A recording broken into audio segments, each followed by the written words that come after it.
Pokari Podcast Keluarga Psikologi. Halo semuanya, balik lagi di Pokari Podcast Keluarga Psikologi. Hari ini di episode 11 Pokari bakal ada Psychon lagi, Psychology Current Issue and Expert. Karena kita ini berdua nih dan semua gak capek-capeknya buat mengedukasi kalian, mengedukasi warga kemah, mengedukasi penonton, dan mengedukasi diri sendiri, dewasa muda, karena emang topik-topik yang kita bawa itu sangat dekat dengan kita gitu. Betul banget. Nah, tema kita di Psychon kali ini tuh sangat relate banget mungkinnya sama Gen Z. Yaitu kita bakal bahas cewek atau cewek red flag. Dinamika hubungan yang tidak sehat. Kita bakal ngebahas tentang itu nih.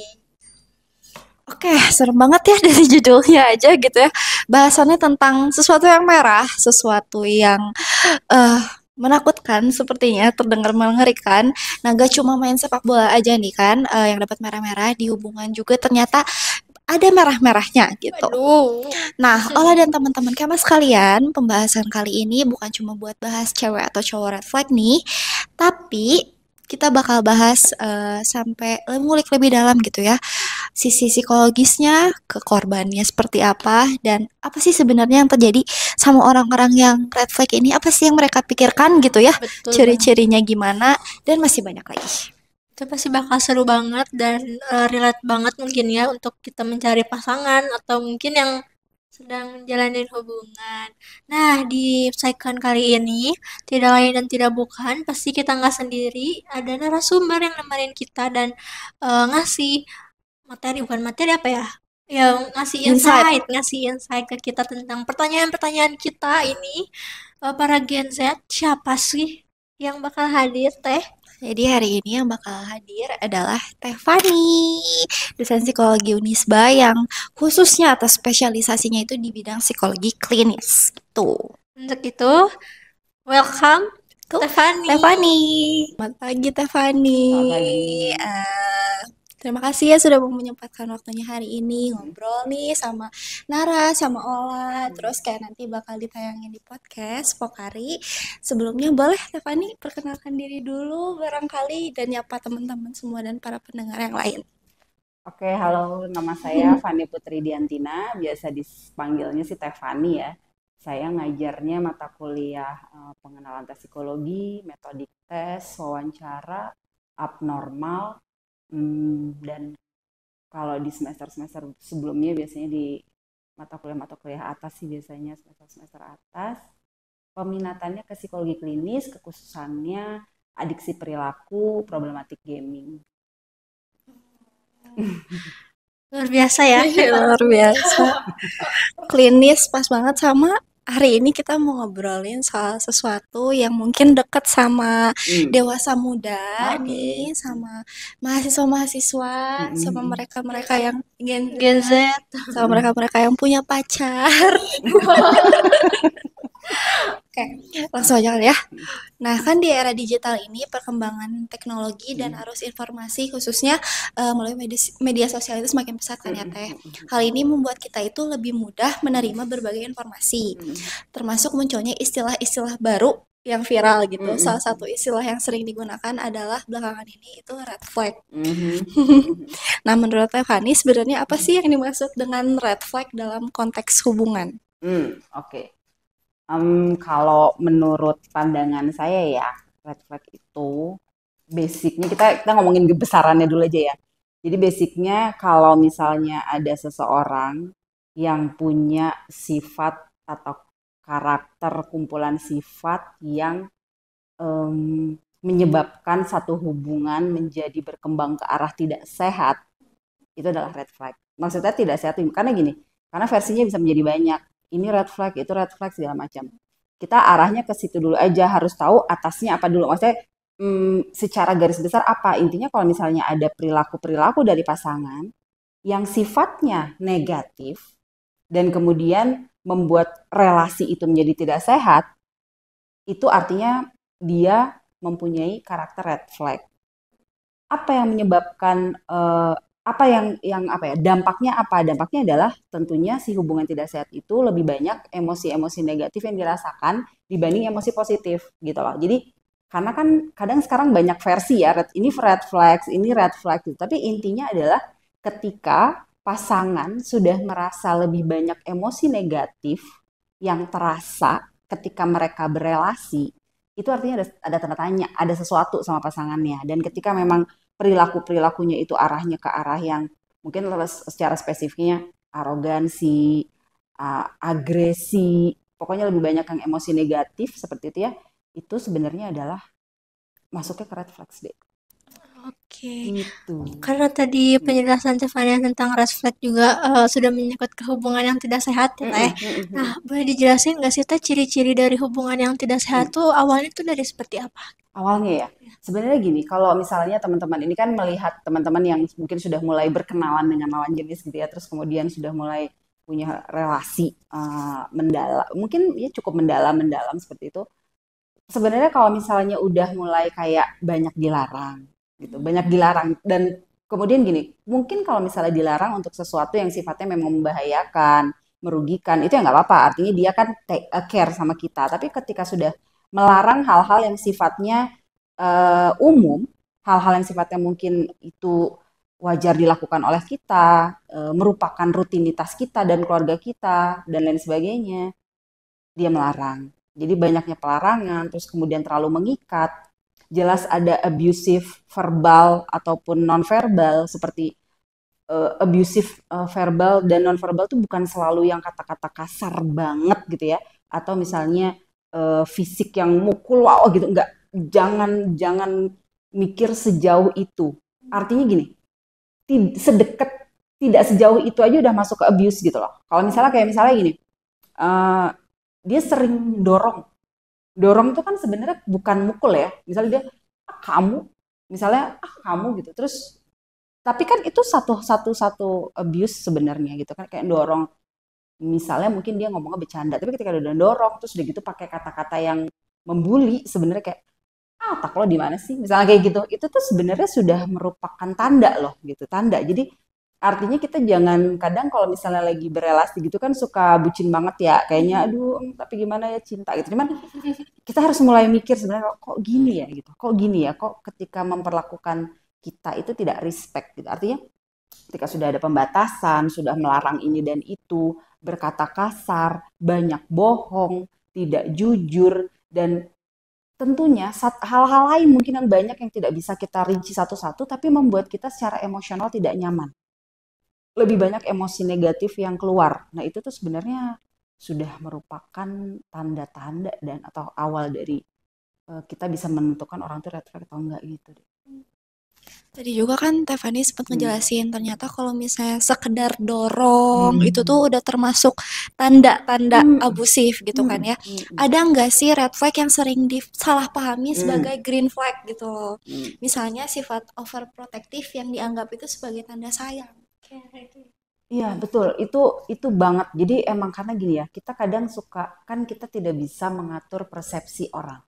Ada orang yang memang mungkin sebenarnya dia sadar bahwa ini pasangan aku kayaknya rada rada rada ngikat nih, rada over apa ya, memproteksi, tapi kemudian dia tidak berpikir secara realistis, mungkin logikanya dikalahkan sama perasaannya gitu, sehingga dia mempunyai pemikiran yang seperti membenarkan kan gitu. Jadi maka dari itu fenomena bahwa ada perilaku yang sebenarnya buruk gitu ya, yang arahnya ke red flags, tapi kemudian dipersepsi sebagai green flags, itu sangat mungkin terjadi karena masing-masing orang punya persepsi yang berbeda-beda kan, dan sangat ada itu orang-orang yang mempersepsi perilaku overprotective itu adalah perilaku yang melindungi atau tanda-tanda sayang sama kita. Sangat ada, sangat ada, dan memang kebanyakan yang seperti itu kayak misalnya verbal abusive verbal gitu ya, kayak misalnya marah ketika dia nggak ngehubungin segala macam, itu kemudian dianggapnya oh ya dia kan sebenarnya care sama gue, nggak mau gue mau pulang malam segala macam gitu. Itu sangat mungkin deh, sangat mungkin. Jadi semua perilaku red flags itu sangat mungkin dipersepsi oleh sebagian orang menjadi green flag. Seperti itu. Jadi bahkan kayak misalnya bahkan misalnya kayak dia udah misalnya udah rada kasar gitu ya secara secara secara fisik, tapi kemudian perempuannya bilang dia tuh sebenarnya emang peduli banget sama gue, cuman memang mungkin dia tidak bisa mengekspresikan diri dengan tepat sehingga kebablasan sehingga agak agak kasar ketika narik segala macam gitu. Tapi memang secara umum yang umum terjadi perilaku-perilaku red flag yang dipersepsi menjadi green itu adalah yang urusannya sama overproteksi. Karena kan itu tipis ya, overproteksi itu kan emang sebenarnya protect itu kan melindungi, tapi terlalu melindungi gitu loh. Artinya memang kita mesti pintar-pintar menilai sejauh mana dia memproteksi kita, sejauh mana dia membatasi. Apakah ketika dia membatasi itu membuat kita tidak bisa berkembang, membuat kita tidak bisa melakukan hal-hal yang sebenarnya positif dan baik gitu ya. Nah, di situ kita harus kritisi lah ya, kita jadi jadi seseorang tuh emang juga harus banyak memikirkan, mengkritisi perilaku dari seorang biar nggak berdampak buruk sama kita gitu. Oke, berarti harus Hmm. cepat sadar juga berarti ya kalau misalnya Mm-mm. udah ada tanda-tanda negatif gitu ya. Betul, betul, betul, betul, betul. Nah, oke dari Hmm. yang tadi kita ngobrol juga Mm-mm. tentang respek kan berarti ada tanda dari peringatan perilaku seseorang yang nyebabin hubungan itu menjadi tidak sehat ya Teh. Mm-mm. Nah, terus jika diabaikan bisa mengarah pada dinamika yang tidak sehat juga bagi Mm-mm. kitanya. Mm-mm. Terus apakah semua orang tuh memiliki batasan yang sama dalam menilai sesuatu sebagai red flag atau ini tuh bisa bersifat subjektif bagi setiap orang? Tentunya sangat subjektif gitu. Meskipun kalau misalnya teman-teman gampang ya bisa googling, cari di sumber-sumber yang terpercaya, banyak tuh ciri-ciri orang red flags kan. Jelas lagi di situ. Dia 1 2 3 4 5 6 7 sekian tuh poinnya jelas. Tapi tetap aja loh orang yang enggak melihat itu sebagai sesuatu yang membahayakan dan sebagai sesuatu yang this is the red flags gitu. Maksudnya artinya sangat subjektif deh, sangat subjektif karena kita tahu sendiri bahwa ada loh orang-orang tuh yang nyaman loh dengan begitu gitu. Kan ada ya teman-teman kita gitu yang semoga sebagian kecil dari teman-teman kita yang malah ketika dapet cowok red flag itu dianggapnya dia tuh fokus banget sama aku gitu. Jadi ketika di terlalu diproteksi, ketika terlalu diikat, nggak boleh ini, nggak boleh itu, dia malah mempersepsinya itu emang dia basically ngelindungin gue banget sih. Kan ada yang kayak gitu deh. Padahal secara secara realitanya dia diperlakukan tidak nyaman gitu ya. Tapi dia bisa mempersepsi itu bukan red flags. Artinya sangat subjektif deh. Sangat subjektif. Artinya orang mungkin tahu, tapi denial itu juga banyak Iya. gitu. Jadi uh, dia tahu dia kayaknya kayaknya nggak bener nih kayak toxic deh, tapi dia kemudian denial itu juga banyak. Karena sifatnya karena begitu. Persepsi orang tuh masing-masing beda-beda. Sehingga kita nggak bisa ngatur kan ya dan sangat subjektif dalam menilai berbagai perilaku termasuk red flag. Mungkin karena ditambah tadi ya Teh, Hmm. kesayangan lagi kayak lagi Heeh. cinta-cintanya gitu. Jadi hal-hal Betul, yang red flag tuh malah sama kitanya nggak kerasa gitu ya. betul, betul sekali. Hati-hati. Hati-hati ya teman-teman. Aduh, takut jadinya. Oke, setelah tadi kita udah bahas Hmm. tentang Hmm. red flag dan Mhm. gimana atau apa Mhm. aja tanda-tanda hubungan yang tidak sehat itu dari mulai hal-hal kecil yang Mhm. dorong-dorong gitu, ternyata itu udah termasuk Mhm. tanda-tanda yang harus Mhm. diwaspadai oleh kita. Mhm. Di era digital ini kan banyak kisah hubungan toksik yang viral di media sosial, Mhm. bahkan sering dijadikan bahan diskusi atau curhat online.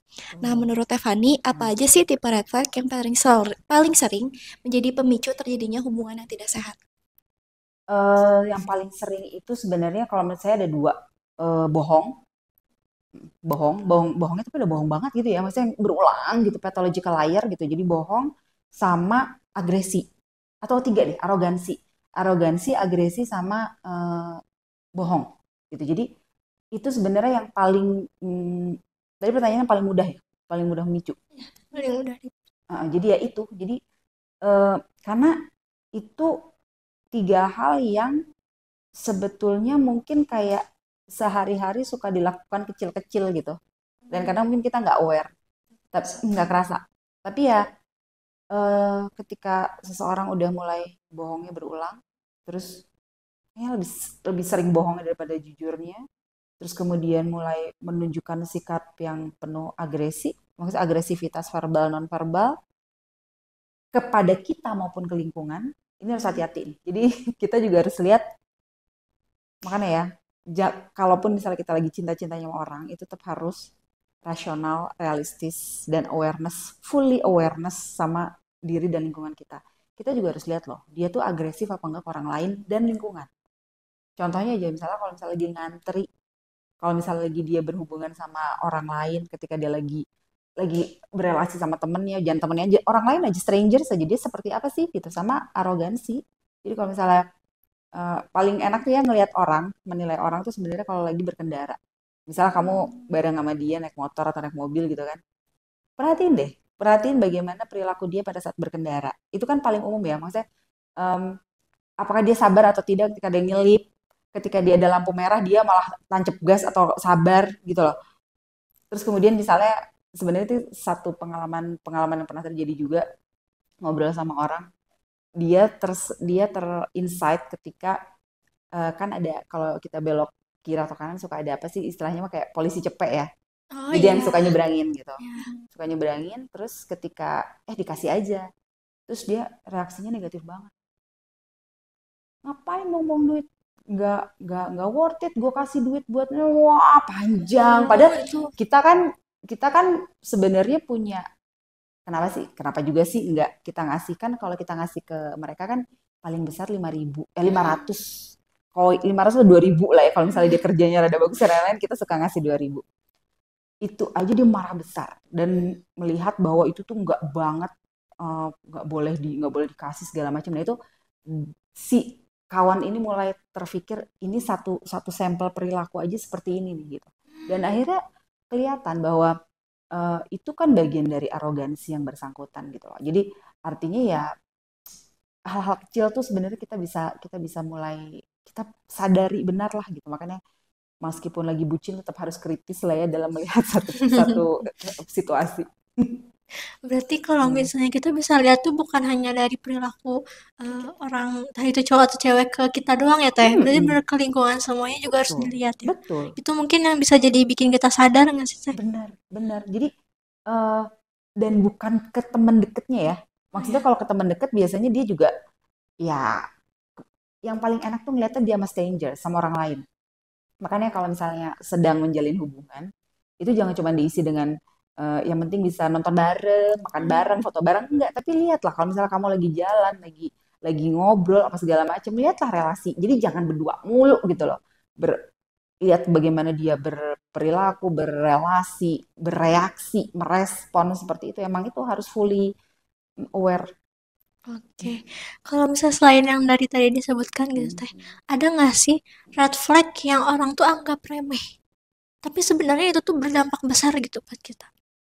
Mungkin tadi beberapa udah sempat ke-mention ya, kayak yang kalau kalau menurut saya tuh paling paling paling enak ngelihat sesuatu yang mungkin tadi istilahnya olah adalah remeh gitu ya, ketika kita lagi berada di situasi sehari-hari. Hmm. Jadi bukan kayak situasi lagi berduaan, lagi ngedate, enggak, itu mah kan nggak bisa ngedetect yang, jadi situasi simpel di sehari-hari kayak lagi jalan, lagi tadi seperti berkendara bersama gitu, kemudian lagi ngantri, kemudian bagaimana dia memperlakukan, misalnya ada waiters datang ngasih kopi kita atau makanan kita, perilakunya seperti apa. Terus kemudian dari cara dia berbicara, bagaimana dia cara menanggapi, bagaimana bagaimana dia menanggapi isu sosial dan lain sebagainya misalnya. Jadi intinya eh, bagaimana perilaku pasangan kita sebagai individu kepada dirimu dan kepada lingkungan sekitarnya itu kan sangat banyak perintil-perintil yang simpel-simpel, yang sehari-hari, yang kehidupan sehari-hari aja. Itu kita bisa mulai lihat sebenarnya dengan membandingkan yang kita punya. Maksudnya kayak kalau kita nyebrang begini nih, kalau kita ngantri begini nih, kalau kita salah kita minta maaf nih. Maaf, terima kasih, tolong, itu juga simple. Mungkin kayak itu kan untuk anak-anak. Oh, tidak, tidak, tidak. Banyak banget orang dewasa yang bahkan sampai 3 hal simpel itu aja dia nggak bisa sampaikan kan. Artinya apa? Apakah itu artinya red flags? mungkin tidak 100% red flag, tapi artinya kan dia tidak memiliki value sopan santun yang basic gitu loh. Artinya, nah itu kan bisa jadi muara banyak hal. Jadi artinya satu hal yang simpel itu mesti kita simpan dulu sebagai data. Ini apa nih gitu loh, kebayang gak sih? Ini apa sih? Jadi kemudian kita bisa lihat perilaku-perilaku yang lain seperti itu. Oke, ini saya mau tanya Teh, tapi di luar skrip karena tiba-tiba kepikiran kelewatan gitu. Nah, kalau misalnya orang dengan emotional intelligence yang jelek gitu, Ya. apakah orang tersebut juga bisa dikategorikan sebagai red flag? Terus kalau misalnya emotional intelligence-nya jelek gitu ya, misalnya orang tersebut, kira-kira apakah orang itu gitu bisa dijadikan pasangan yang baik atau gimana? Oke, mungkin tidak punya korelasi yang 100% memprediksi gini. Mungkin bisa menjadi prediktor. Memprediksi sebagai prediktor tapi bukan menjadi penentu utama. Gitu deh. Jadi artinya kita dalam psikologi itu tidak ada 1+1 sama dengan 2 kan. Jadi artinya karena artinya kita harus melihatnya itu benar-benar luas. Orang punya emotional intelligence yang tadi tinggi apa rendah? Yang jelek. Yang jelek. Oke. Gini, orang yang kan kita membahas sesuatu perilaku yang let's say tidak baik gitu ya. Red flags ini kan tidak baik, punya perilaku negatif, kepribadiannya, karakternya pun juga cenderung negatif. Mereka yang punya karakter kepribadian negatif, immature dan lain sebagainya itu biasanya diawali dengan emotional intelligence yang juga tidak baik. Gitu. Artinya apakah itu penentu red flag? Prediktor. Salah satu prediktor iya. Tapi kemudian apakah pasti orang yang emotional intelligence-nya rendah dia akan menjadi cowok toksik misalnya? Akan menjadi orang yang red flags? Belum tentu. Siapa tahu dalam prosesnya pendewasaan dia dapat insight, dia dapat insight baik, kemudian mungkin dia berhijrah, kita nggak tahu ya. Terus kemudian dia menjadi punya pemikiran yang lebih baik dan kemudian dia secara berkala kecerdasan emosionalnya membaik, menjadi matang, ya dia tidak menjadi red flag deh. Tapi itu merupakan indikator. Contohnya gini, mungkin seperti ini. Kalau orang yang orang yang terlalu banyak marah, itu kan juga sebenarnya ciri toksik, ya ciri-ciri relasi yang udah mulai agak tanda tanya nih, agak tanda seru lah. Marah-marah banget segala macam gitu. Nah, artinya itu kan juga salah satu ciri emotional intelligence-nya tidak baik. Yang ini cepat marah, pokoknya emotionally unstable. Dan kemudian apakah kemudian dia akan menjadi cowok red flag? Belum tentu. Kalau misalnya memang kita harus perhatikan apakah di semua situasi dia itu marah terus gitu. Kalau berkala marah, ya kemungkinan dia mungkin ada masalah dengan stabilitas emosionalnya kan. Tapi bisa jadi orang seperti itu di satu sisi dia akan menjadi sangat lemah lembut gitu loh. Karena kan orang emosional tuh kadang-kadang juga dia sangat perasa ya kadang-kadang. Nah, apakah kemudian si perasa ini kemudian gak jadi red flags-nya? Ya belum tentu juga. Nah, kebayang gak sih? Jadi cara memandangnya tuh bener-bener kayak kita nggak bisa kayak, ih tau nggak temen gue emotional intelligence jelek, jangan dipacarin, toxic. Belum tentu. Gitu. Jadi kita mah benar-benar harus melihat untuk menentukan orang ini red flag atau tidak, itu benar-benar harus dilihat, itu nggak bisa cuma dalam 1-2 hari gitu loh. Dalam banyak situasi, dalam jangka waktu yang agak lama, dan kemudian bagaimana dampaknya ke orang lain, dampak ke kita dan lain sebagainya. Jadi tidak menjadi penentu tunggal. Karena seluas itu ya tadi. Iya. Kalau misalnya tadi Mas juga sempat mention juga kalau misalnya orang itu bisa berubah hijrah, tapi gimana kalau misalnya dia tuh berubah karena pacarnya gitu? Itu bohong gak sih teh? Perubahannya semi permanen gitu ya, tidak Bisa belum tentu. ya. Bisa jadi bohong kan yang betul ya. Gini, mungkin kita karena bicara di konteks psikologi ya, Dek. Jadi ada nggak sih orang yang berubah karena cuman situasional aja dan dia lagi deket sama orang, dia lagi punya relasi sama seorang? Sangat mungkin terjadi. Ada nggak? Ada. Itu terus lalu gimana? Gitu kan ya. Sebenarnya gini, kita kalau melihat seperti itu gini, kalau kita sudah menentukan kita akan berelasi dengan orang lain, itu artinya sudah siap dengan segala macam yang ada di belakangnya loh deh. Artinya kayak cuma karena gini, ini mungkin yang harus inilah ya kenapa kadang-kadang kita tuh mengenal sajalah dulu gitu ya. Karena memang untuk menentukan apakah dia itu orang yang baik atau bukan itu membutuhkan proses yang lama gitu kan ya. Nah, artinya dia kalau dia berubah karena pasangannya, sebenarnya suatu hal yang baik. Artinya kan pasangan ini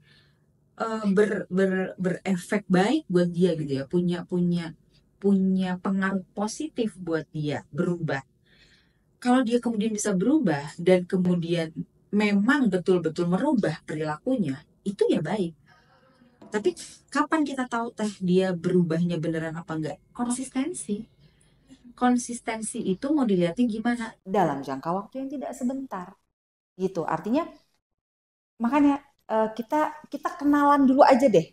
Ketika orang ngomong kita kenalan dulu tuh ya kenalan dengan hal-hal seperti ini. Jadi bukan cuman siapa dia, hobinya apa enggak. Semendalam itu artinya kalau misalnya dia berubah itu kira-kira berapa lama dan sebagainya. Dan sebenarnya kalau kita peka, kalau kita terus aware gitu ya dengan situasi hubungan kita itu, kelihatan kok mana yang emang ini kayaknya benar-benar berubah, mana yang tidak. Asal kita secara sadar kita menilai objektif pasangan kita. Jangan yang oh dia mau, jangan seperti itu gitu loh. Jadi kalau misalnya bilang kalau gitu gimana dong? Ya bagus dong kalau dia mau berubah, tapi yang menjadi tidak bagus adalah ketika tidak konsisten. Ketika itu cuman di awal doang dan lain sebagainya. Bagaimana kita bisa tahu? Ya kamu assess. Jadi daily assessment terhadap pasangan kamu gitu loh. Artinya nilai seperti apa dia dan lain sebagainya. Jadi ya kalau misalnya gini, kalau misalnya bilang dia berubah gara-gara aku doang, berubah ke arah lebih baik nggak bisa dibilang buruk dong. Artinya memang kalau memang kita bisa membuat dia berubah itu baik. Tapi memang yang harus dilihat adalah konsistensinya seperti apa gitu. Dan itu nggak bisa ini konsisten, ini berubahnya benar apa nggak akan bisa dari hari pertama. Kita membutuhkan waktu yang agak lama untuk mengenal dia gitu. PDKT yang lama itu perlu. Bener loh. Jadi sebenarnya jangan keburu-buru, confess segala macam tuh nggak usah ya. Jadi artinya, ya kan? Artinya jadi emang kalau saya setuju loh dengan tadi kalau bilang bahwa pendekatannya yang lama, iya. Dan kenalanlah yang lama gitu, Nar. Jadi kenalan bukan cuman perifer, tapi ya itu maksudnya perhatikanlah behavioral observation. Kamu udah dapet kan mata kuliah itu. Jadi observasi lah sepanjang perilaku kalian berdua, bereaksi, berespon. Dia ketemu saudara kamu gimana, ketemu teman kamu gimana, dan lain sebagainya. Kenalin dulu. Kalau memang dia baik, kan dia mau nunggu. Gitu kan. Artinya tidak terburu-buru. Kalau misalnya emang mau serius, dia pasti akan menunggu. Dan kalau misalnya emang asesmennya sudah tepat sasaran gitu ya, asesmennya tepat, kita diagnosanya tepat, kan pasti nanti treatmentnya juga akan baik gitu. Artinya keputusannya juga insya Allah akan baik gitu. Ikhtiar. Gunakan privilege mahasiswa psikologi ya. Jadilah mahasiswa psikologi yang mempraktikkan setiap ilmu dan teori-teorinya dalam kehidupan sehari-hari. Jangan cuma buat klien aja. Jangan cuma buat klien. Kan selain faktor psikologis gitu ya Teh, menurut Teteh apakah ada pengaruh dari lingkungan atau budaya lain yang membuat orang itu bisa jadi lebih permisif terhadap tanda-tanda red flag ini gitu? Misalnya normalisasi sifat posesif yang sering dianggap sebagai bentuk rasa sayang tadi balik lagi. Sangat. Jadi tadi ya permisivitas terhadap toxic relationship pada orang yang gini deh. Yang menarik dari psikologi itu adalah kadang-kadang ada perilaku yang kita tuh sampai kok bisa sih gitu ya. Jadi tapi ya itulah manusia, itulah perilaku dan karakter. Pada orang-orang yang tumbuh dengan very minimal affection gitu ya, maksudnya tidak ada kehangatan di keluarga, tidak ada afeksi di keluarga, tidak ada perhatian di keluarga ketika tumbuh kembangnya. itu dia akan kosong ya. Dia akan kosong, dan ketika dia kemudian ketemu sama orang dan orang ini tuh perhatian banget sama aku, kan posesif itu kan sebenarnya perhatian berlebihan ya, gitu kan. Artinya pada mereka yang tidak punya pengalaman diperhatikan, ya sih, pada mereka yang tidak pernah tahu rasanya diperhatikan, ketika dapat perhatian yang padahal anomali, dia nggak aware, dia nggak ngeh bahwa ini adalah afeksi yang anomali, ini adalah perhatian yang anomali, dia nggak aware karena dia tidak punya data, gitu loh. Kebayang nggak deh? Jadi artinya pada teman-teman yang dulunya, mudah-mudahan tidak banyak seperti ini ya. Jadi yang dulunya mungkin tidak kurang dekat sama keluarganya, tidak diisi afeksinya gitu, yang dengan berbagai macam alasan yang kita juga pasti tahu, tidak semua orang bisa mendapatkan pemenuhan kasih sayang yang serupa, sama, itu nggak bisa. Ada yang cukup, kurang, berlebih gitu. Pada mereka yang kurang ini, mereka biasanya tidak bisa, jadi bukan nggak tahu cara dipeluk, nggak loh. Lebih dalam dari itu. Lebih dalam dari itu. Jadi kayak, mungkin dia tidak pernah ditanya sama orang tuanya, sama pengasuhnya, sama kakak adiknya. Tidak pernah ditanya kabar, tidak pernah diperhatikan lah urusan kesehatan apa dan lain sebagainya. Tiba-tiba dapat pasangan yang kerjanya nanya, lu udah makan belum? Kamu udah ini belum? Kamu udah ini tuh belum? Kamu mau pulang jam berapa? Jangan ini, jangan itu, jangan itu. Kan buat dia itu sweet kan? Maksudnya, oh aku diperhatiin ya. Aku diperhatiin, mungkin awalnya aneh. Tapi lama-lama, ini perhatiin nih, ini perhatian deh buat aku. Nah, dia mempersepsi itu sebagai perhatian. Tapi sayangnya dia tidak sadar bahwa perhatian yang berlebihan itu, perhatian yang anomali itu adalah posesivitas. Sehingga dia menjadi permisif dengan perilaku toksik tadi. Jadi lingkungan dia yang mungkin dulunya tidak membentuk dia sebagai orang yang dipenuhi kebutuhan afeksinya, gitu, itu sangat mungkin. Atau pada mereka yang memang terbiasa melihat red flagism itu. Jadi artinya kayak teman-teman yang mungkin dari kecil udah terbiasa melihat abusivitas, dari kecil udah terbiasa melihat agresivitas, dari kecil udah biasa melihat lingkungannya seperti itu, ya dia akan permisif sama hal itu di kemudian hari. Gitu, karena dan kita nggak bisa apa-apa, maksudnya bukan nggak bisa apa-apa, maksudnya kita nggak bisa, lu bisa gitu sih, itu udah dibentuk kok. Dan kita ketemu sama kawan kita ini mungkin udah usia dewasa, dan misalnya, ya tadi temen gue gini, misalnya dia ngomong, biasa aja sih kayak gitu, karena mungkin dia sehari-harinya sudah menjadi konsumsi dia sehari-hari gitu. Orang akan bisa sangat permisif pada perilaku yang kita anggap itu adalah red flag, tapi buat dia biasa. Jadi sangat, apakah lingkungan mempengaruhi? Sangat. Oke, kalau misalnya kayak gitu tadi kan ngebahas juga tentang toksik ya, hubungan yang toksik. Tapi apa sih teh yang nyebabin orang tuh bertahan dengan hubungan toksik itu? Pertanyaan bagus. Jadi mungkin nyambung dengan apa yang saya sampaikan sebelumnya.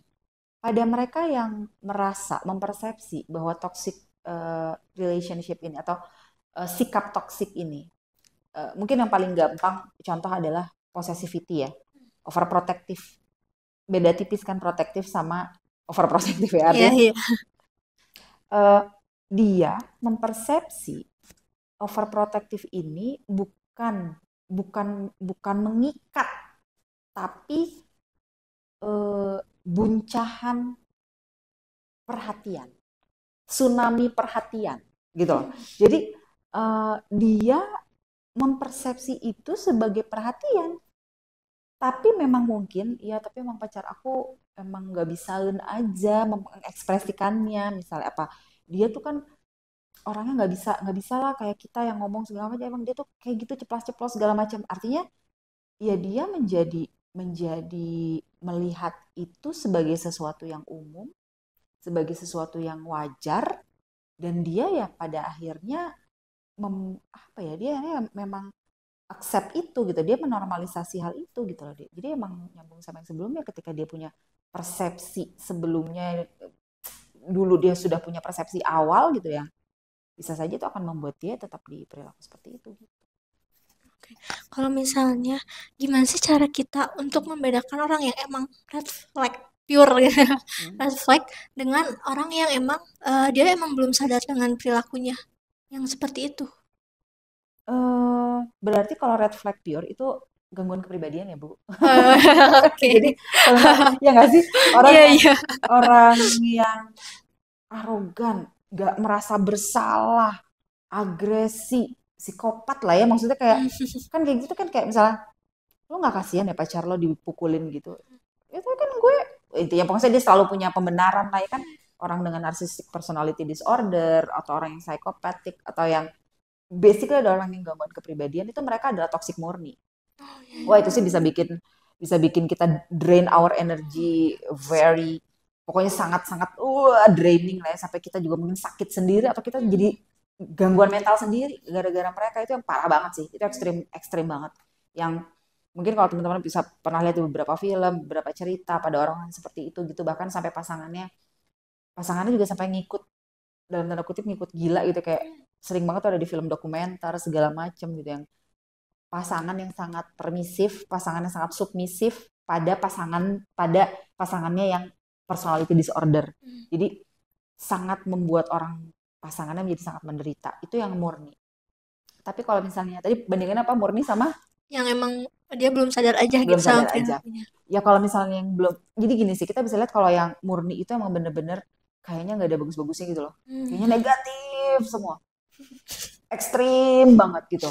Tapi kalau misalnya emang belum sadar ya, kita bisa lihat ya gimana ya, kita tuh kadang suka punya kepekaan terhadap orang gitu. Jadi sense itu emang nggak ada modulnya ya. Jadi sense bahwa kepekaan kita bahwa orang itu sebenarnya mungkin dia baik sih, cuman ya emang masih ini aja, masih bocah banget, nggak bisa kalau enggak iya iya gitu. Maksudnya ya cara ngebedainnya adalah tentunya dengan interaksi yang interaksi yang konstan. Artinya kita berinteraksi, kita banyak mengenal dan lain sebagainya.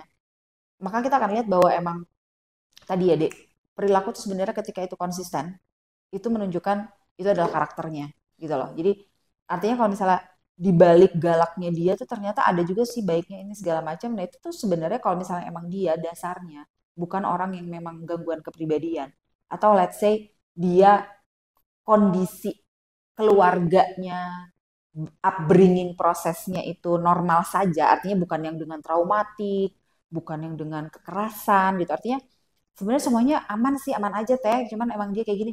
Sebenarnya kita bisa lihat kalau mungkin orang ini emang belum ngeh aja gitu loh. Tapi kalau misalnya emang udah ada hal-hal yang sangat prinsipil gitu ya, sangat prinsipil dan terjadi sama dia, dan kayaknya tuh tiap ada situasi ini muncul perilaku buruk ini, nah itu sih kayaknya dia punya bibit-bibit red flag gitu loh. Jadi sebenarnya kita emang kadang memang harus harus pintar-pintar untuk menilai situasi dan orang ini seperti apa gitu. Mungkin tadi nyambung sama pertanyaan sebelumnya, mungkin tadi menurut saya belum terjawab penuh. Kenapa pada akhirnya orang itu sangat terikat gitu ya, sampai dia nggak mau lepas? Karena dia merasa terpenuhi afeksinya. Karena dia merasa bahwa si perhatian itu ya ini yang aku cari, ya emang begini. Karena emang itu ya, kadang-kadang kita itu bukan perhatian, itu Gemes posesivitas gitu ya. kan ya. Iya, tapi pada mereka dianggapnya, bahkan ada orang-orang yang menganggap itu meratukan dia. Karena harus dijemput sama dia, gak boleh main sama yang lain, ini segala macam. Di persepsi itu diratukan. Jadi karena itu juga gitu ya, ya mungkin pada teman-teman yang, tapi sangat mungkin terjadi sih.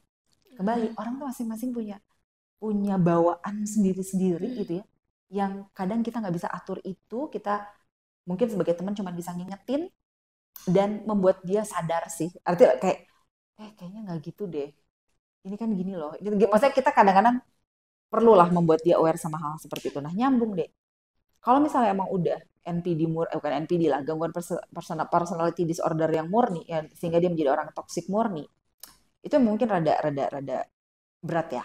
Maksudnya rada berat, sehingga kita memang harus kepada orang-orang yang berpasangan dengan orang seperti itu, kita mungkin juga harus ekstra ngingetin, mungkin bahkan melibatkan orang tuanya misalnya, kita kasih tahu bahwa ini teman kami ini kadang-kadang suka kayak kena mental nih gara-gara pacaran segala macam gitu. Kan bisa saja ya kalau misalnya emang relasi kita dekat sama orang tua mereka.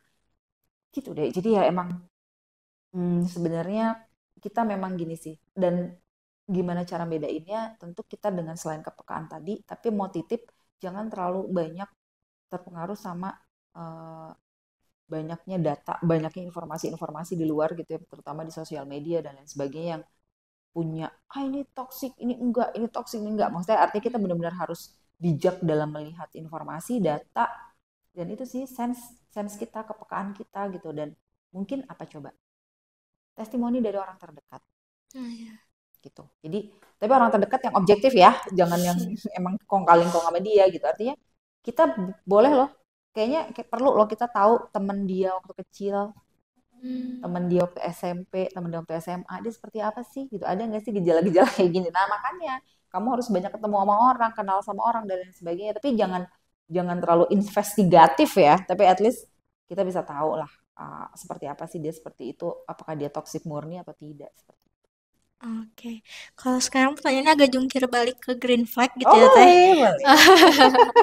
Satu pertanyaan atau mungkin nanti Teh Nara kalau saya mau nanya boleh. Cuma ini juga pertanyaan dari aku Oh, boleh. pribadi. Oke. Jadi kalau misalnya mungkin yang tadi orang yang ngerasa dia ngerasa kasih sayangnya terpenuhi, mungkin itu bisa disebut dengan green flag bagi dia mungkin ya Teh. Nah, tapi gimana membedakannya? Tadi juga disebut juga meratukan. Meratukan itu gimana membedakannya? Meratukan dengan bare minimum orang tuh emang harusnya udah seperti itu gitu Teh. Kan gini, ketika kita meratukan gini, ketika ada perilaku yang dia menomorsatukan pasangannya, itu tentu beda dong sama yang normal, sama yang sehari-hari. Ya kan, Dek? Jadi artinya ada intensitas yang lebih tinggi pada setiap aspek. Gitu. Artinya kalau bare minimum ya yang normal, yang baik-baik saja, maksudnya seperlunya. Tapi ketika sudah diratukan, artinya ada intensi yang lebih tinggi. Misalnya, kosannya di Widring tuh, deket banget ya. Kita bisa jalan. Tapi dia nggak mau. Kamu harus aku anterin. Pakai mobil. Gak penting banget ya, dari gerbang Unisba sampai ke situ. Atau enggak sampai agak jauh lah, dikit lagi, di Sawunggaling misalnya. Gitu kan bisa jalan ya. Cuman harus, maksudnya artinya ketika sudah, itu kan, itu di intensitasnya di atas rata-rata dong. Nah, itu artinya ya bukan bare minimum lah kalau seperti itu ya. Artinya kalau misalnya yang wajarnya kan adalah misalnya mau nganterin ya udah kita jalan kaki aja, lo nganterin gua ke balik jalan kaki aja atau enggak yaudah gue duluan ya segala macam, bahkan mungkin pulang masing-masing gitu. Jadi artinya emang perlu sih kita melihat kayak intensitasnya bagaimana satu perilaku berlebihan atau tidak seperti itu. Oke, kalau misalnya dalam sebuah hubungan, sering banget nih banyak orang yang nggak sadar kalau misalnya dia tuh ada di dalam hubungan atau lingkungan yang kurang baik. Ya. Nah, menurut Tiffany, apa saja sih dampak dari hubungan yang penuh dengan keretfrekan ini, terutama dalam kesehatan mentalnya, dalam psikologisnya? Banyak deh. Yang paling jahat tuh apa? Kepercayaan diri, self esteem. Wah, itu jahat menurut saya. Jadi orang yang menjadi punya pasangan dengan pasangan yang toksik dan mereka ada di hubungan yang toksik dengan si cowok dengan karakter red flags ini, itu yang bikin saya suka sedih itu adalah ketika mereka itu mulai emang aku gitu ya Teh. Maksudnya self esteemnya kena gitu. Dia menjadi tidak, mungkin bukan kepercayaan diri, self esteem, self concept dia menjadi kena banget tuh. Jadi artinya apalagi yang sudah red flag-nya tuh udah yang rada parah gitu ya. Artinya apa? Dia merasa kalau kan kadang-kadang yang mereka itu juga abusive verbal ya. Jadi kayak lu tuh nggak bisa apa-apa tanpa gue. Lu apa sudah merendahkan. Banyak sekali perilaku-perilaku yang merendahkan atau enggak bercandanya garing banget, otaknya dipakai enggak, misalnya kayak gitu. Jadi artinya itu tuh bisa loh mempengaruhi penilaian diri seseorang, penilaian diri mereka terhadap dirinya sendiri gitu loh. Artinya dia jadi merasa, kan kebayang nggak kalau misalnya bertahun-tahun selalu dengan perkataan seperti itu yang mempertanyakan kapasitas kita, mempertanyakan potensi kita, ya lama-lama dia juga apa jangan-jangan iya ya aku tuh gini ya gitu loh.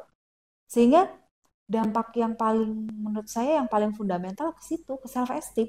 self esteem dan self concept, dan kalau yang lebih lebih ininya lagi, mungkin lebih luasnya lagi ke relasi.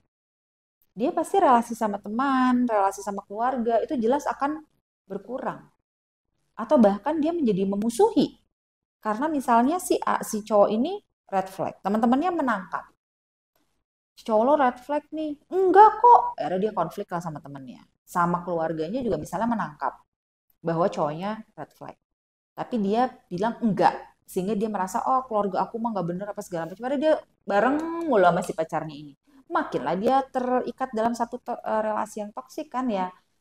Ketika seseorang secara apa ya, aktualisasi dirinya itu sudah tidak bisa mumpuni, dia sudah tidak bisa optimal dalam mengaktualisasikan dirinya, itu kan juga sebenarnya ada dampak negatif.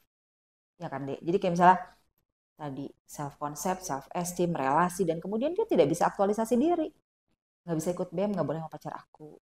Nggak boleh nonton inaugurasi, nggak boleh sama pacar aku, kan males banget ya. Itu kan aktualisasi dirinya jadi terhambat juga. Jadi ya dampaknya gimana, banyak banget. Bahkan jadi ya gitulah. Jadi ketika emang sudah menghambat kalian untuk actualize yourself, ya itu artinya ada question mark yang sangat besar buat hubungan kalian. Aduh, sedih soalnya relate. Aduh ya Allah. Soalnya kayak Sama-sama belajar. kayak berdasarkan pengalaman yang udah, khususnya ini mungkin yang dekat dengan Nara gitu ya, yang dirasain gitu, kayak benar-benar hal-hal fundamental kayak self esteem, self concept itu jadi bikin bertanya-tanya gitu loh, kayak kenapa ya gue diginiin gitu, Ya betul. apa gue kurang ya gitu. Betul.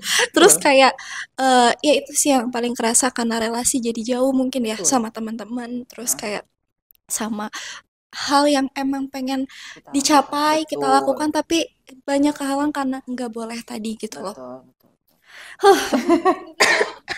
Menurut Teteh, gimana sih hubungan toksik itu bisa mempengaruhi kepercayaan diri, kecemasan, atau bahkan dari trauma seseorang gitu? Apakah itu bisa men-trigger sesuatu dalam diri seseorang, khususnya gitu di korbannya? Sangat lah, sangat. Karena gini, seperti yang tadi kita udah bahas. Jadi ketika misalnya dia terlalu ini nggak boleh, itu nggak boleh, lu tuh nggak bisa ini, lu tuh tanpa gue nggak bisa, pokoknya dibohongin terus atau misalnya diperlakukan dengan sikap yang selalu agresi, kan artinya kan kita jadi punya pemikiran bahwa apakah aku layak apakah gue layak diginiin, apakah memang saya itu seburuk itu sehingga layak diperlakukan seperti itu gitu. Dan jelas itu bisa men-trigger satu emosi negatif, bisa men-trigger kondisi psikologis yang tidak nyaman, termasuk di dalamnya kecemasan dan lain sebagainya, sangat bisa men-trigger. Apalagi kalau misalnya dia relasi sebelumnya juga begitu, terus ketemu lagi nih sama orang yang begitu juga, ya tentunya itu akan men-trigger lah buat dia, bahwa dia pengalaman sebelumnya sudah diperlakukan dengan buruk. Awalnya misalnya orang ini kayaknya baik, tapi lama-lama juga red flag juga, artinya dia pasti sangat ke-trigger lah. Artinya ya hal-hal kayak tadi, kecemasan, ketakutan, dan lain sebagainya sangat mungkin bisa terjadi. Gitu. Oke, ini mungkin ada sangkut pautnya sama pembahasan yang awal banget gitu ya Teh. Karena kadang-kadang kan seseorang yang sudah berada di dalam hubungan toksik itu tadi bisa enggak, dia mah enggak kayak gitu sebenarnya, kayak gitu ya. Betul. Cuman kan mungkin yang dilihat orang lain tuh malah hal yang bedanya gitu, hal yang red flagnya, sedangkan kita yang mungkin kayak ngerasa enggak kayak gitu, tapi padahal sebenarnya mungkin emang toksik beneran gitu ya Teh. Nah, gimana sih caranya untuk kita tuh logika sama perasaan tuh jalan Teh? Nah itu. Karena kan kalau lagi bucin-bucinnya tuh logikanya nggak jalan Teh. Ya itulah ya. Gimana ini ya gini. Jadi emang gimana caranya? Itu emang ini apa ya? Satu pertanyaan yang jawabannya itu emang sangat, menurut saya gampang diucapkan tapi sulit dilakukan. Jadi tapi at least kita tahu ada hal itu. Jadi gini, pokoknya gini, susahnya adalah terutama untuk teman-teman yang perempuan ya. kita tuh kan memang sangat emosional ya, artinya kita sangat perasa kan, sangat mudah tergugah oleh respon-respon emosi, afeksi, dan kita tahu sendiri di teori psikologi kalau emosi sudah mendominasi, logika turun, terjun bebas langsung. Itu mah secara teoritis juga seperti itu gitu. Artinya emang itu terjadi, tapi apakah lantas kemudian tidak bisa diubah kondisinya? Sangat bisa. Gimana caranya? Gunakan kognisi. Artinya gini, kesadaran kan individu itu kan punya potensi, punya kemampuan untuk menyadari sesuatu, untuk menilai sesuatu gitu. Artinya gini, mohon disadari gitu, mohon disadari adanya kondisi tersebut bahwa kita itu sangat bisa baper, sangat bisa bucin banget tuh sangat bisa.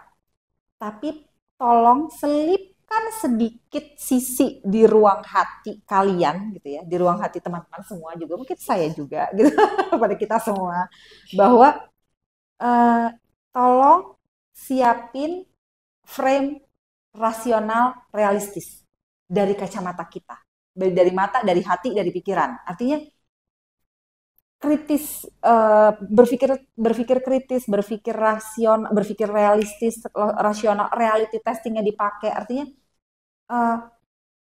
tolong dijaga keseimbangannya dengan kita memang benar-benar secara sadar. Oh iya benar, entar. Ini gimana ya? Ini logikanya gimana? Ini realitanya gimana nih? Gitu loh, Dek. Jadi memang kita yang bisa membuat diri kita mau terus terbawa sama emosi atau enggak, kita yang bisa menentukan. Jadi artinya dan biasanya kalau tidak diingetin, kita suka terlena. Jadi memang kalau misalnya cara menghentikannya salah satunya adalah, atau misalnya agar kita nggak terlalu kebawa, salah satu caranya adalah kita punya teman dekat, teman baik, yang kamu percaya, yang bisa ngingetin kita kalau kita udah mulai berubah. Gitu. Itu penting kalau menurut saya. Jadi kadang kalau dari sudut pandang orang ketiga tuh kita lebih bisa percaya objektif ya, karena dia tidak terlibat. Tapi kamu sangat mungkin gitu loh bisa misalnya bilang sama teman dekat sahabat kamu, kalau aku udah mulai berubah kasih tahu ya. Tapi kamu juga harus konsisten dan konsekuens dengan hal tersebut. Artinya kalau dia ngomong kamu jangan marah. Gitu loh, Dek. Atau kakak, adik, saudara, siapapun significant person yang kamu percaya gitu loh. Dan dengarkan apa pendapat mereka. Itu tolong terima, accept masukannya sebagai data bahwa perilaku aku sekarang begini dan harus dievaluasi. Itulah manusia berkembang. Artinya kita senantiasa mengevaluasi diri kita kan. Kayak misalnya gini, kok ini kayaknya gue ngerasa toksik deh. Tapi kok begini ya? Sebentar, ini data dari gue. Terus kemudian teman gue emang bilang juga sih gini. Terus, gue emang baca kemarin nih di artikel ini emang begini, tar. Sebenarnya gimana ya? Kamu take a deep breath gitu, tenangin diri, mikir, evaluasi lah diri. Maksudnya evaluasi situasi itu gitu loh. Jadi, apakah memang ini emosional saya? Apakah emang ini sudah realitanya seperti ini? Gitu. Artinya ya, agar kita tidak terbawa dengan kebucinan kita ini, sehingga berdampak pada kondisi psikologis kita menjadi terombang-ambing gitu loh, jadi menjadi tidak stabil, jadi tidak nyaman seperti itu. Jadi ya itu harus aware, harus mau dengerin orang, jangan tutup kupingnya, jangan tetap harus banyak istighfar lah gitu ya. Jadi ya, salah satunya kan juga gitu ya, maksudnya kayak kita mungkin ketika melakukan evaluasi itu paling enak di mana? Ketika habis sholat. Ya kan, wudhu, sholat, habis sholat berdoa, dan kemudian coba mikir kamu ngomong sama yang di atas, artinya aku mengalami seperti ini. Bukan ngomong maksudnya, kan kita boleh ya seperti itu ya. Kita ya seperti self talk, seperti monolog, tapi sebenarnya sedang berbicara sama yang di atas gitu. Artinya, nih aku ngalamin seperti ini, harusnya gimana ya Allah ya, aku gimana tolong berjalan segala macam dan sebagainya. Dan kemudian aku tuh sebenarnya sayang, tapi kenapa dia begini? Seperti itu, kebayang gak sih? Kayak gini berarti gimana gitu? Artinya, tapi lakukan itu di situasi yang memang tenang, yang kita memang bisa evaluasi dengan situasi yang kondusif gitu. Atau ya kita tadi ngobrol sama teman dan lain sebagainya. Artinya kita kan sudah dewasa. Gini loh, kalau mau kenal sama lawan jenis kan nanti kita udah Kenapa mengenal lawan jenis dan mengapa kita memutuskan untuk misal dekat sama orang itu seharusnya sudah punya kesiapan seperti ini gitu loh.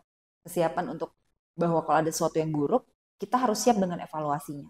Ketika ada situasi yang mungkin tidak nyaman, kita harus tidak boleh denial.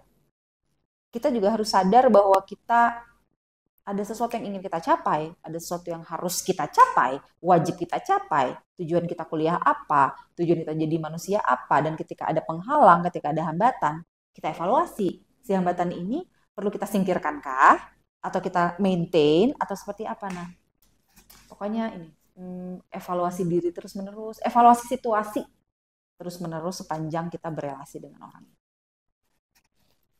Saat seseorang terlalu lama berada dalam hubungan yang penuh red flag itu kan bukan cuma dampak jangka pendek yang dirasain, tapi kan jangka panjangnya Betul, juga betul. pasti kerasa gitu kan ya. Menurut Tefani, apa aja sih efek jangka panjang yang bisa muncul akibat bertahan dalam hubungan red flag bertahun-tahun? Dan apakah bisa mempengaruhi cara mereka menjalin hubungan berikutnya? Dan apakah mungkin orang yang sudah jadi korban orang-orang red flag ini tuh di hubungan berikutnya malah jadi pelakunya gitu. Oke. 3 layer pertanyaan ya. Nanti ingetin ya. Nanti ingetin. Pertama, dampaknya tadi tuh deh. Jangka panjang kan self esteem, self concept itu kan nggak seminggu 2 minggu, ya kan? Artinya jangka panjang dia kalau misal tetap bertahan dia akan tentunya berpengaruh pada bagaimana cara pandang dia terhadap diri, terhadap dunia, terhadap potensi dia. Artinya ke self esteem, ke self concept itu sangat mungkin. Kemudian ke hubungan selanjutnya. Kalau misalnya kayak gini, orang ada sih yang cuek gitu ya. Jadi, ayo udah, yang dulu gue begini, yang baru gue move on. Ada orang yang semudah itu bisa move on dan bisa melupakan apa yang terjadi sebelumnya buruk. Tapi kan ada, mungkin sebagian besar dari kita yang keinget dengan apa yang peristiwa buruk yang sudah terjadi. Itu sangat bisa berdampak ke apa? Misalnya punya relasi yang baru, dia akan mencurigai, dia akan menduga bahwa si pasangan yang barunya ini sama dengan pasangan yang sebelumnya. Jadi menjadi satu peristiwa yang traumatis buat dia. Jadi padahal si pasangan barunya ini tidak red flag gitu ya, tapi karena dia punya pengalaman sebelumnya yang red flag, jadi dia menggeneralisir bahwa semua pasangan itu pasti seperti ini. Efek menggeneralisir itu kan buruk. Artinya dia jadi tidak percaya. Dan kalau misalnya memang ini dipelihara gitu ya, ketidaknyamanan secara psikologis ini terpelihara, itu kan bisa nanti ke hubungan yang lebih mendalam lagi jadi susah. Artinya jadi berdampak ketika dia misalnya emang udah mau nikah gitu, banyak sekali pertimbangan, ketidakpercayaan, ada trust issues dan lain sebagainya gitu. Artinya memang apalagi ketika dia sudah mau melanjutkan ke jenjang yang lebih serius, itu akan sangat berdampak gitu loh. Artinya ya di kemudian hari berdampak dan kemudian ke diri kita dan kemudian tadi pertanyaannya mungkin nggak berbalik. Ya, mungkin situasi ini ada aja sih kemungkinannya selama memang kepribadiannya kompatibel gitu loh. Jadi kalau misalnya emang dia sebenarnya tidak agresi, sebenarnya dia ada bibit agresi, tapi selama ini tidak ada ruang untuk melampiaskan agresinya. Dapatlah pacar agresor, pacar yang maki-maki, dan dia jadi merasa kayak, oh bisa gini kayak begini, marah-marah, agresi, akhirnya dia menjadi seperti punya kesempatan untuk melakukan agresif yang sama gitu ya, agresivitas yang sama. Akhirnya itu menjadi habitnya dia dan kemudian dia mengulang ini pada hubungan yang selanjutnya sangat bisa. Tapi itu selama kompatibel sama kepribadiannya.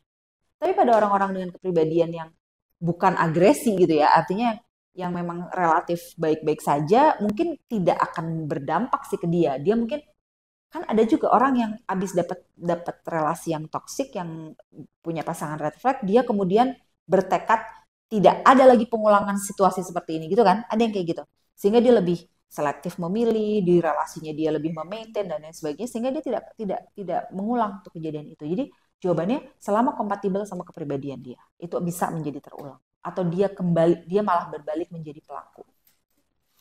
Oke, kalau misalnya kayak gitu, Mhm, kalau misalnya ada orang nih yang berada di pasangan, di hubungan yang toksik ini gitu ya mhm, Teh. mhm. Gimana sih ketika dia sadar akan ketoksikan hubungannya itu, gimana cara dia untuk keluar? Nah, pertanyaan bagus. Jadi, gimana caranya keluar? Ya, melangkahlah. Karena kadang-kadang yang bikin nggak mau melangkah tuh kita sih. Yang bikin nggak mau tuh kita yang punya pikiran nggak bisa, kasihan, nggak mungkin, nggak mau, caranya gimana. Adik-adik sekalian, jadi adik-adik sekalian, teman-teman. Jadi em, gimana caranya tuh sebenarnya kita bisa loh, Dek. Kita bisa loh. Kita bisa keluar dengan secara sadar bilang bahwa ini udah nggak bagus buat aku, sudah tidak sehat, aku tidak bisa mengaktualisasi diriku dan lain sebagainya, maka udah aku bismillah, aku mau melangkah, aku mau maju, aku mau move on, aku mau keluar dari sini. Jadi dia punya kekuatan gitu loh, secara secara spiritual maupun psikologis dia punya kekuatan untuk melangkah, dan ketika dia ditarik lagi atau dia dihujam dengan segala macam ketika itu, dia nggak peduli gitu. Dia bisa abaikan itu. Artinya gimana caranya keluar? Ya tentunya dengan keluar itu apa operasionalnya? Ya putus dong. Gitu. Ya at least lo break dulu, atau enggak ya selesaikan hubungannya. Selesaikan hubungan itu cinta dan lain sebagainya. Oke, tapi mungkin bukan sekarang. Kalau misalnya emang dia tuh kayak yang paling bagus buat gue, iya, tapi mungkin bukan sekarang. Biar dia cuci dulu kepribadiannya dia, kamu cuci dulu kepribadian kamu, nanti ketemu lagi kan bisa. Walau alam, kita nggak pernah tahu jodoh orang. Tapi artinya, ketika satu situasi sudah membuat dia tidak nyaman secara psikologis, tidak bisa mengoptimalkan aktualisasi diri dia, itu kan dia juga harus tanda tanya besar kan. Maka ya udah selesai, relasi mendalamnya itu selesai, hubungan relationship dia dan itu stop dulu, jadi friendship aja udah, atau mungkin nggak usah berteman juga gitu loh. Artinya ya udah, mungkin kalau kuat bisa dengan cara ekstrim, blok, nggak mau ketemu, cari teman baru, cari circle baru. Kan manusia itu dipenuhi dengan potensi ya, dan kita hidup di situasi yang tenang gitu, artinya sangat mungkin kita berteman dengan circle baru. Di Bandung ini banyak banget komunitas-komunitas bagus yang positif. Artinya kamu misalnya, wah di kampus itu teman kampus gue lagi yang toksik, misalnya si pacarnya itu misalnya di kampus yang sama gitu. Ya udah, di kampus belajar. Kamu nanti kemudian punya circle baru di luar, kan boleh. Kamu ikut les ini, les itu dan lain sebagainya, sibukkan diri, jangan gabut, jangan jangan stuck, jangan diam. Artinya sibukkan diri dengan hal lain. Kalau dia mau ngancem segala macam, selama ngancemnya masih di batas aman gitu ya, ntar gue datengin ke rumah lo, mangga nanti gue kasih tau bokap gue misalnya. Kan maksudnya ya itu mungkin pentingnya kita juga dekat sama orang tua ya. Jadi orang tua tahu, jadi kalau misalnya ada sesuatu yang memang mengancam kita, mereka tahu gitu loh. Artinya ya sudah, apa yang mau diharapkan dari red flag, pasangan yang red flag sih gitu? Apakah itu semua mau di maintain biar dia menjadi green? Siksa yang ada ya. Susah. Artinya ya udah, silakan ubahlah diri kamu gitu, berkembang dulu, cuci dulu. Maksudnya silakan bertumbuh dulu. Nanti kalau kamu sudah baik, sudah green flag, ayo kita datang, kita coba lagi. Oke, tapi selama itu ya udah cut gitu loh. Tidak semudah itu memang, tidak semudah itu, tapi bisa. Harus dicoba ya. Dicoba Dan ini. kitanya harus mau. Itu. Kita harus punya niat. Kita harus punya intensi untuk merubah diri. Dan yang diingat adalah kepentingan kita. Kebaikan diri kita. Maksudnya ini kebaikan diri kita banyak yang tersayatnya nih. Kalau misalnya emang sudah mulai berdampak pada kebaikan diri kita, itu kita harus beranikan diri untuk maju, untuk berubah, untuk move on. Wow. Soalnya karena jujur pengalaman pribadi mungkin ya Teh. Jadi kayak balik lagi benar apa yang Tefani bilang. Kayak putus tuh emang harus dari diri sendiri gitu loh. Terus kayak menyadari betapa worth-nya kita, Iya, betapa banyak betul. kesempatan di luar sana yang dulu mungkin nggak bisa kita dapetin Betul. karena kehalang, karena overprotective tadi yang kita Betul. sangka-sangka sebagai sayang, tapi taunya itu menjerat gitu ya dan bikin Ya, sakit. betul. Gak apa-apa, udah selesai. Sudah selesai. Banyak banget nih ilmu yang kita ambil hari ini gitu, mulai dari awalnya gimana, terus kayak ciri-cirinya seperti apa, ternyata hal-hal kecil juga bisa dikategorikan sebagai red flag kalau misalnya mungkin itu berulang secara terus-menerus. Terus ini juga bikin Nara aware gitu ya, Iya. untuk lebih melek ternyata kalau misalnya sama PDKT tuh jangan cuma berduaannya aja gitu yang Betul. dilihat, tapi situasi dan kondisi di mana dia mingling sama orang lain itu Betul. harus Betul diperhatikan gitu. Betul. Betul banget. Dari Teteh, ada gak pesan yang bisa disampaikan gitu ke para mahasiswa atau para dewasa muda atau teman-teman yang lagi nonton yang sekarang di luar sana itu terjebak sama hubungan laki-laki atau perempuan dengan tipe seperti ini? Pesan. Ya, pesan. Gini sih, harus ingat bahwa ada sini apa sih? Mesti ingat bahwa kita harus respect sama diri kita sendiri. Kita harus respect sama diri. Kita harus pantaskan diri kita sebagai manusia yang bermanfaat, berguna, bertumbuh, berkembang. Jadi ingat bahwa kalian punya hak untuk bertumbuh dan berkembang. Kalian sangat punya hak untuk mendapatkan situasi emosi psikologis yang positif. Kalian sangat berhak untuk mendapatkan situasi yang nyaman, baik dengan diri sendiri maupun dalam relasi. Jadi ketika sudah ada situasi yang nampaknya mengancam kenyamanan psikologis kita, harus fully aware, harus digunakan rasionya, logikanya, berpikir realistis, dan mau evaluasi diri, dan jangan takut untuk keluar dari situasi yang kalian sebenarnya sudah merasa ini ada nggak beres. Jangan takut untuk share sama teman-teman, dan yang pasti kalian harus respect sama diri sendiri, hargai diri sendiri, sayangi diri sendiri. Wow, sangat mendalam juga ya perbincangan kali ini, benar-benar insightful banget buat semua. Enggak itu tentang remaja, dewasa, bahkan kayak ke orang dewasa juga mungkin kalau misalnya memang sudah menikah dan emang terjadi di hubungan itu juga, itu dapat bermanfaat banget ya. Benar-benar ini benar-benar perbincangan yang super deep. Apalagi sama mahasiswa yang ya kerjaannya kayaknya sudah memikirkan pasangan betul, gitu ya.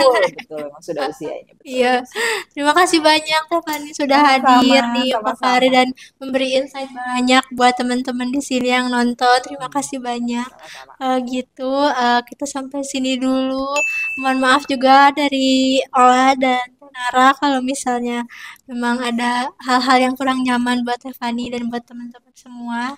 Jangan lupa buat nonton episode sebelumnya dan episode ini juga, nanti episode-episode selanjutnya di Pakari kita. Begitu, boleh bareng-bareng, dadah aja ke kamera. Dadah.